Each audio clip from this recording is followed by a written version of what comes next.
YCP పాలనలో ఆర్టీసీని విచ్ఛిన్నం చేస్తే కూటమి ప్రభుత్వం కాపాడిందని రవాణా శాఖ మంత్రి మండిపల్లి రాంప్రసాద్ రెడ్డి తెలిపారు. డీజిల్ బస్సులకు స్వస్తి చెబుతూ త్వరలో ఈ బస్సులు వస్తాయన్నారు.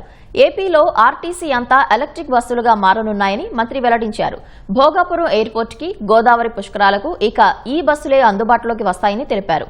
స్త్రీశక్తి పథకం కూటమి ప్రభుత్వాన్ని బాధ్యత తప్ప భారం కాదని అన్నారు. బస్సులు మారినా స్త్రీశక్తి పథకం ఆగదని మంత్రి రాంప్రసాద్ రెడ్డి స్పష్టం చేశారు.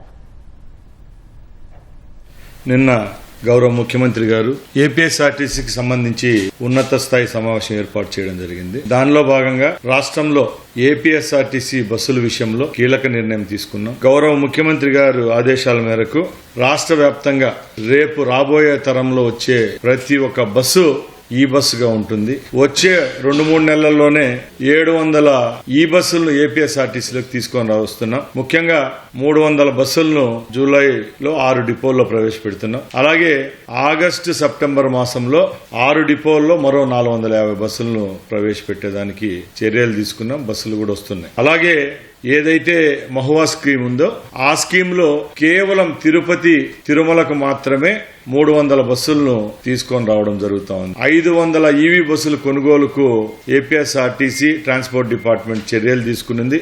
ఆ ఈవీ బస్సులు కూడా పూర్తిగా ఏపీఎస్ఆర్టీసీని కొనుగోలు చేస్తుంది.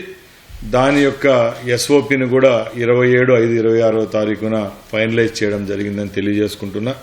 కాలుష్యం నియంత్రణ అలాగే అన్ని రాష్ట్రాలతో పోలిస్తే ఆంధ్ర రాష్ట్రంలో రేపు రాబోయే తరానికి, రాబోయే కాలానికి టోటల్ ఫ్లీట్ అంతా, ఏపీఎస్ఆర్టీసీ ఫ్లీట్ అంతా ఈ ఎలక్ట్రికల్ బస్సులే ఉంటాయని తెలియజేసుకుంటున్నా.